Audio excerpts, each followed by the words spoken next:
હવાનું એક આંધીના રૂપ દેન માને અમિત શાહજી।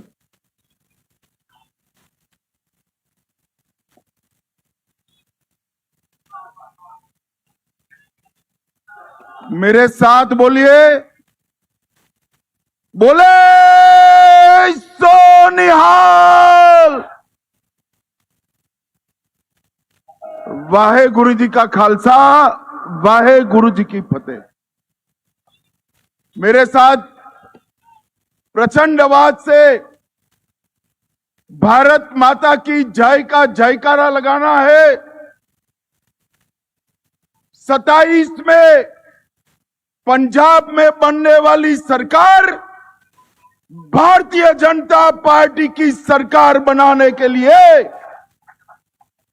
दोनों हाथ उठाइए। सभी लोग अंत तक उठाए, जरा उठाइए दोनों हाथ। विजय के संकल्प की मुट्ठी बींचिए और प्रचंड आवाज से बोलिए, भारत माता की वंदे वंदे वंदे। मंच पर उपस्थित हमारे प्रदेश अध्यक्ष श्रीमान जाखड़ साहब, हमारे कार्यकारी अध्यक्ष अश्विनी शर्मा जी, मोदी जी की मंत्रिपरिषद में मेरे साथी और मेरे मित्र श्री बिट्टू जी, भारतीय जनता पार्टी के राष्ट्रीय महासचिव श्री तरुण चूग जी, श्रीमान इकबाल सिंह लालपुरा जी, नरेंद्र रैना जी, सतनाम सिंह संधू जी, राज्यसभा के सदस्य, हमारे वरिष्ठ नेता मनोरंजन कालिया जी, विजय सांपला जी, अविनाश राय खन्ना जी, राणा गुरमीत सिंह सोढ़ी जी, अमनजोत कौर जी, महारानी प्रणीत कौर जी, मनप्रीत सिंह बादल जी, और आज के पवित्र दिन पर मोगा की इस भूमि पर आए हुए मेरे सारे प्यारे भाइयों बहनों और मेरे जिगर के टुकड़े जैसे युवा मित्रों को मेरा प्रणाम। आज नानकशाही कैलेंडर के हिसाब से नए साल की शुरुआत है। मैं पूरे पंजाब और दुनिया भर में बसने वाले पंजाब के बासिंदों को नए साल की बहुत बहुत शुभकामनाएं देना चाहता हूं। ये जो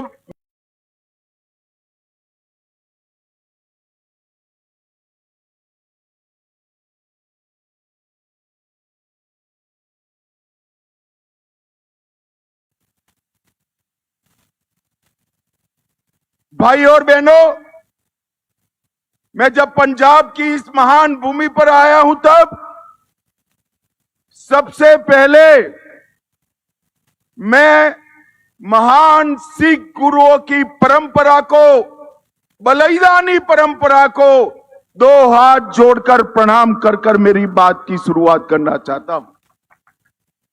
भाइयों बहनों, इस सर पर जो पगड़ी दिखाई दे रही ना, ये पगड़ी पूरे भारत पर गुरु घर के कर्ज का प्रतीक है। पगड़ी है गुरु घर का प्रतीक।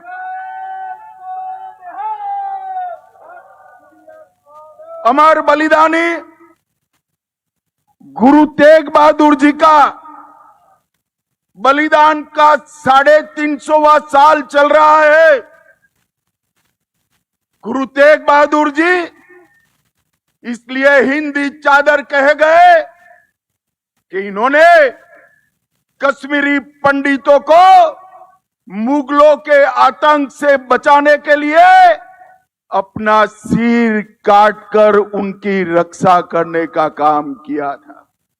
और मैं आज इस मंच से पंजाब की पवित्र भूमि से, मोगा की पवित्र भूमि से कहना चाहता हूं, अगर गुरु तेग बहादुर जी न होते तो आज भारत में कोई हिंदू बचा न होता, कोई हिंदू बचा न हो।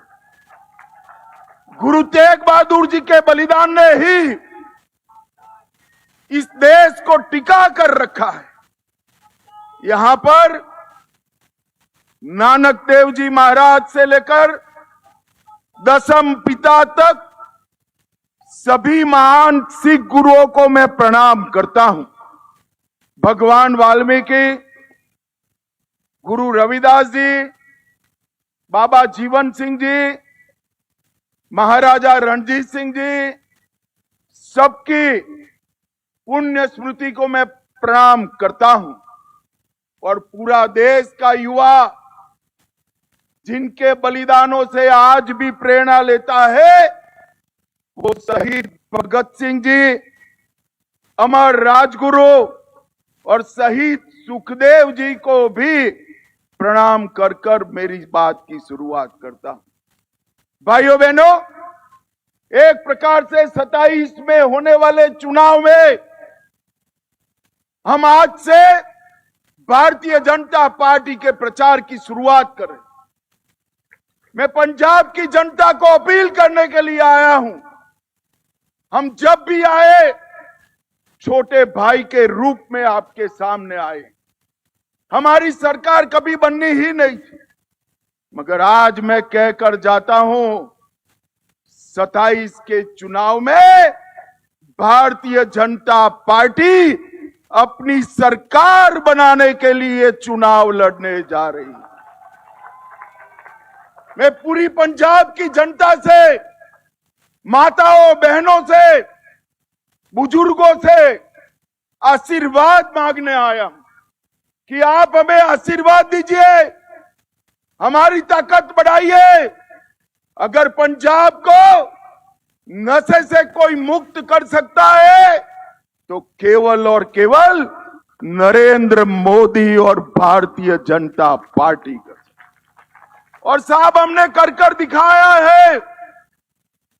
कश्मीर से धारा 370 समाप्त करी, आज नक्सलवाद समाप्त होने के कगार पर है। पंजाब को नशे से मुक्त कराना है तो डबल इंजन की भारतीय जनता पार्टी की सरकार। भाइयों बहनों, पंजाब पूरा कर्ज, ड्रग, धर्म परिवर्तन, भ्रष्टाचार और गैंगस्टर के आतंक से आज पंजाब तबाह हो। उद्योग पंजाब छोड़कर जा रहा है। किसान इसका कोई खैर ख्वाह नहीं रहा है। अगर पंजाब के युवाओं को बेरोजगारी हटानी है, बहुत मौके दे दिए, कांग्रेस को भी दिया, अकालियों को भी दिया, आप पार्टी को भी दिया, एक मौका भारतीय जनता पार्टी को देकर देखिए, हम पंजाब में परिवर्तन लाएंगे। भाइयों बहनों, आज मैं यहां आया हूं तब एक बात बताना चाहता हूं। 24 में भारतीय जनता पार्टी को 24 में 19% वोट मिला है। जोर से बोलो, कितना प्रतिशत मिला है? अरे जोर से बोलो, कितना मिला है? और साहब, हमारा ट्रैक रिकॉर्ड है, भाजपा को जहां 19% वोट मिलता है, अगली सरकार भारतीय जनता पार्टी की। ओडिशा में यही हुआ, आसाम में यही हुआ, मणिपुर में यही हुआ, त्रिपुरा में यही हुआ, उत्तराखंड में यही हुआ, और अब मेरे वीर पंजाब की बारी है, पंजाब की बारी। ये पंजाब की जनता ने देश के अनाज के भंडार हमेशा भर कर रखे, और जब जब भी देश की सुरक्षा का सवाल आया, पंजाब के जवानों ने ही पूरे भारत की सुरक्षा की है। भाइयों बहनों, ये आप सरकार, यहां आते वक्त एक पत्रकार का मुझे फोन आया कि अमित भाई, चर्चा है सरकार बदलने जा रहे हो। मैं कुछ सरकार बदल तो दे, मगर सरकार होनी भी चाहिए ना।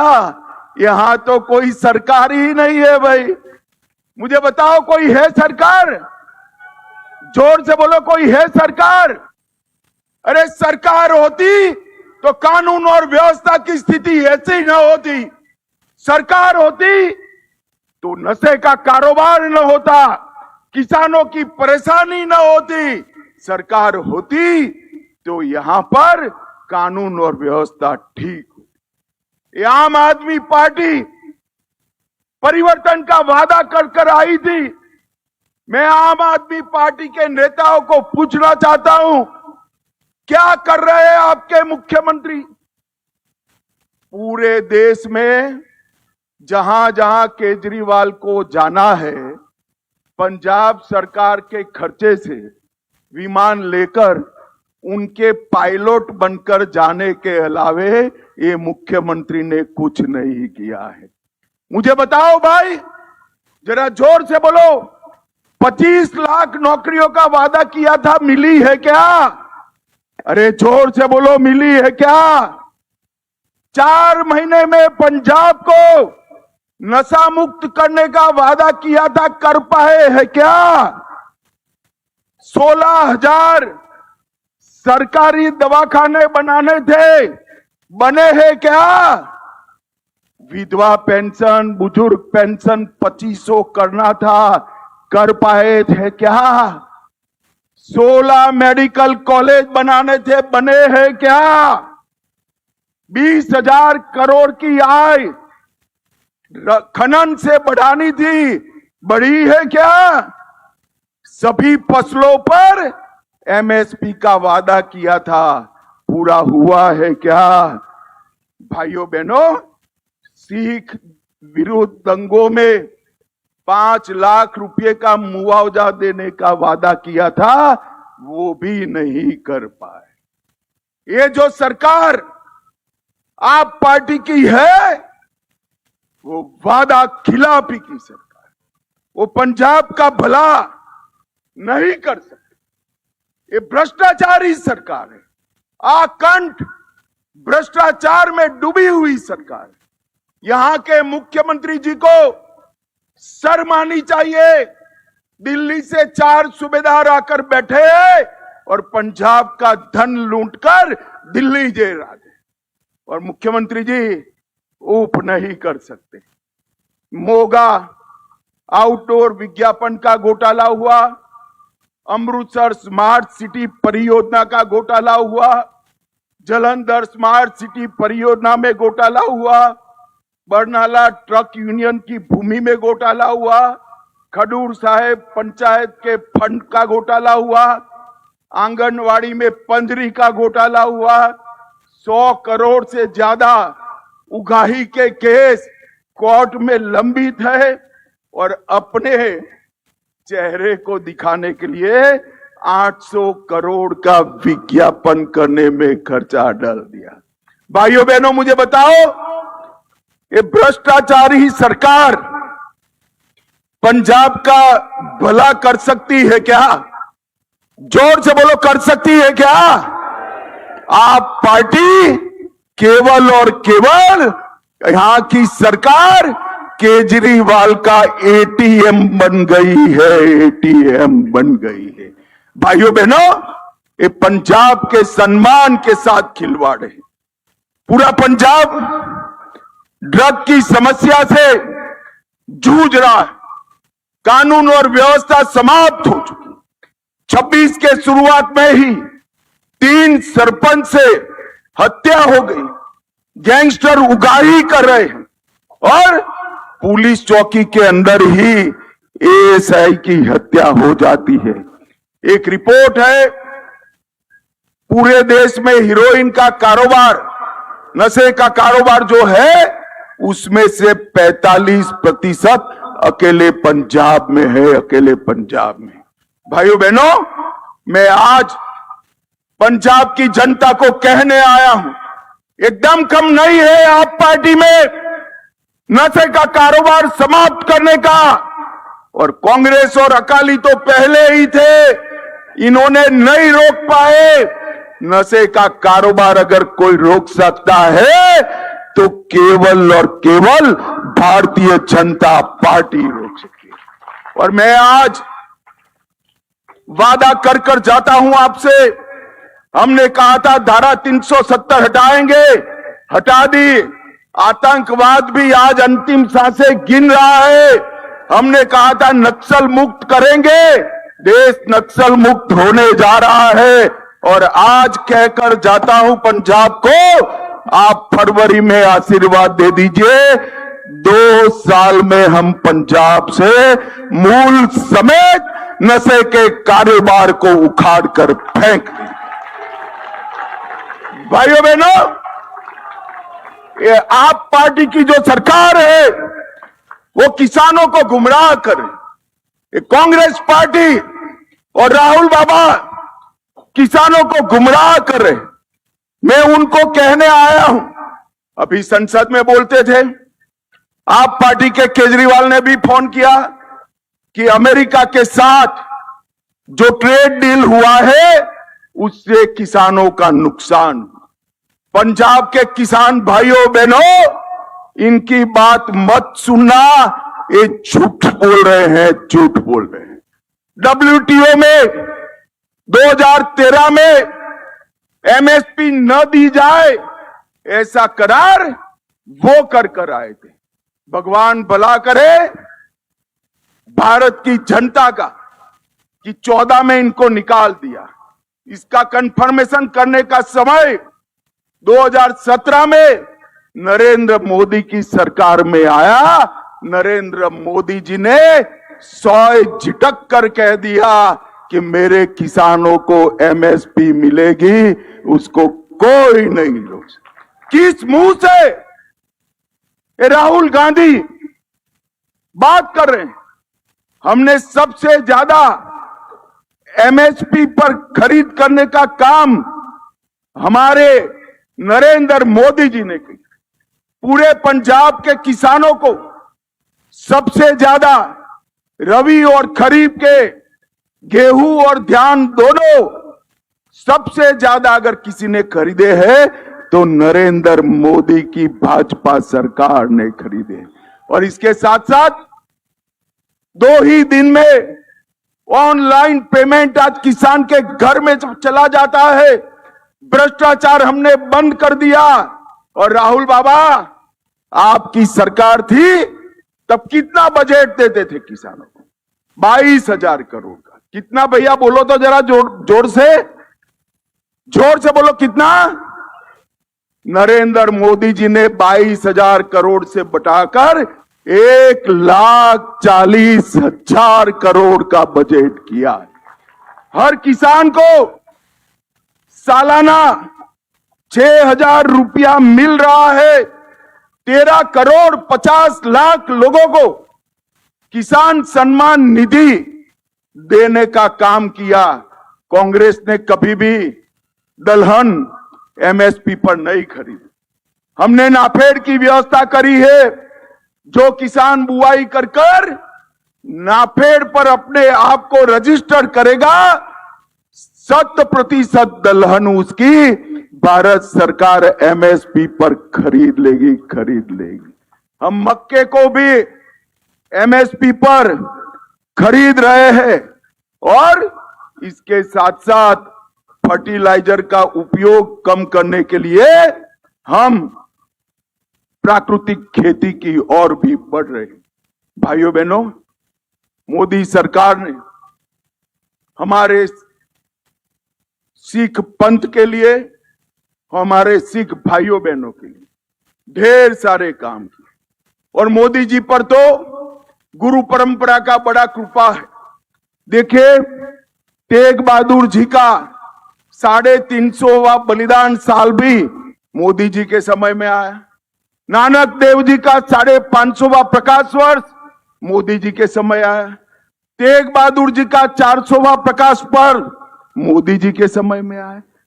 सरबंस दानी दसम पिता का 350वां प्रकाश पर्व मोदी जी के समय में आया और मोदी जी ने इस सभी पर्वों को राष्ट्रीय पर्व बनाकर कश्मीर से लेकर केरल तक और द्वारका से लेकर कामाख्या तक गुरुओं का संदेश पहुंचाया।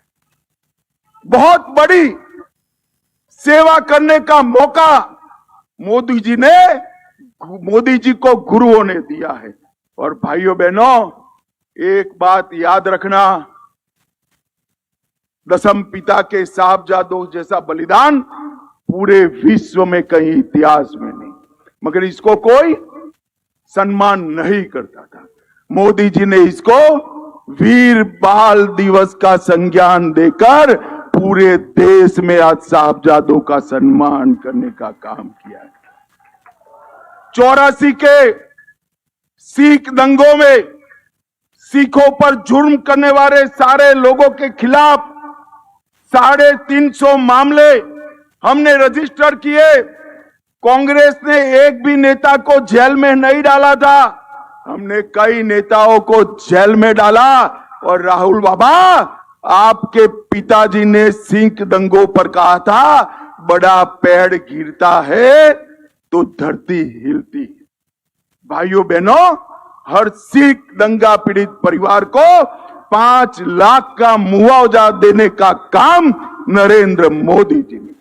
अफगानिस्तान और पाकिस्तान से जो सिख बंधु भगिनी आए उनको नागरिकता देने का काम किया। अफगानिस्तान में स्थिति बिगड़ी। 3 गुरु ग्रंथ साहिब की प्रतियों को पगड़ी बांधकर सर पर रखकर लाने का काम हमारे नरेंद्र मोदी जी ने किया। करतारपुर साहिब कॉरिडोर बनाया। और आज मैं राहुल गांधी को पूछना चाहता हूं, करतारपुर साहिब कितना दूर है? एकदम नजदीक। जब बंटवारा होता था, थोड़ी दृष्टि होती, गुरु साहिबानों पर श्रद्धा होती, तो करतारपुर साहिब आज भारत में होता। अगर हम उस वक्त होते तो हम कभी भी करतारपुर साहिब को जाने नहीं देते, मगर हमने कॉरिडोर बनाकर यात्रा की व्यवस्था की। वीर बाल दिवस मनाया हमने। हरमिंदर साहिब को FCRA का रजिस्ट्रेशन कराया और लंगर पर से GST हटाने का काम भी भारतीय जनता पार्टी के नरेंद्र मोदी। मुझे तो हंसी आ रही। अभी ये कांग्रेस पार्टी कह रही थी कि भाजपा ने सिखों के लिए क्या किया। अरे भाई, हमने क्या किया इसका हिसाब तो मैं दे दिया। आपने तो अकाल तख्त पर टैंक चढ़ा दिए थे। भाइयों बहनों, एक कांग्रेस पार्टी, उनके समय में ही आतंकवाद आया, उनके समय में ही सिख और हिंदुओं के बीच में झगड़ा चलाया। पंजाब का विकास, पंजाब की शांति सिख हिंदू एकता के बगैर संभव ही नहीं है। और नरेंद्र मोदी जी के नेतृत्व में ही सिख हिंदू एकता हो सकती है। भाइयों बहनों, आज पूरा पंजाब धर्म परिवर्तन से जूझ रहा है। मैं आज यहां कहकर जाता हूं सारे हिंदुओं को, सारे सिख भाइयों बहनों को, कि आप एक बार भाजपा सरकार बना दो, हम पहला बिल पंजाब में धर्म परिवर्तन पर प्रतिबंध डालने का लेकर आएंगे। ये कांग्रेस और आप पार्टी को मालूम नहीं है, वोट बैंक की लालच में धर्म परिवर्तन को फैसिलिटेट करते हैं। उनको मालूम नहीं है, नवे गुरु श्री तेग बहादुर साहब ने धर्म परिवर्तन रोकने के लिए अपना सर कटाया था। आप एक बार भारतीय जनता पार्टी की सरकार बना दो, हम पंजाब में नशा तो बंद करेंगे ही करेंगे और इसके साथ धर्म परिवर्तन को भी समाप्त कर देंगे। अभी पंजाब और यूपी में चुनाव आ रहा है। राहुल बाबा कहते थे, कल कहा उन्होंने कि जवाहरलाल जी होते तो कांसी राम जी मुख्यमंत्री बन जाते। अरे राहुल बाबा, आप कौन होते हुए अपॉइंट करने वाले? कांसी राम जी अपने आप में बड़े नेता थे, और आपके वक्त अंबेडकर जी थे। नेहरू जी ने क्या किया अंबेडकर जी का? चुनाव हराने का काम अंबेडकर जी को उन्होंने किया। और नरेंद्र मोदी सरकार ने गुरु रविदास जी के नाम पर एयरपोर्ट बनाकर दलित समाज का सम्मान करने का काम। भाइयों बहनों, ये राजनीति करते हैं, उनको शासन करने के लिए कोई सरोकार नहीं। और मैं आज कहकर आता हूं, पंजाब को हंसाने वाला नहीं, पंजाब को अच्छे से शासन करने वाला मुख्यमंत्री चाहिए, अच्छे से शासन करने वाला मुख्यमंत्री। पंजाब के सामने कानून और व्यवस्था की समस्या, नशे की समस्या है, किसानों की समस्या है, धर्म परिवर्तन की समस्या है, भ्रष्टाचार की समस्या है, वादा खिलाफी की समस्या है। आप मुझे बताओ, पंजाब के अभी के मुख्यमंत्री ये सारी समस्याओं का अंत ला सकते हैं क्या? अरे जोर से बोलो भैया, ला सकते हैं क्या? और जोर से बोलो, ला सकते हैं क्या? ये सारी समस्याओं का एक ही समाधान है, 2027 में मोदी जी के नेतृत्व में भारतीय जनता पार्टी की डबल इंजन की सरकार बनाई। मुझे बताओ पंजाब वालों, आने वाले चुनाव में हम भारतीय जनता पार्टी की सरकार बनाएंगे।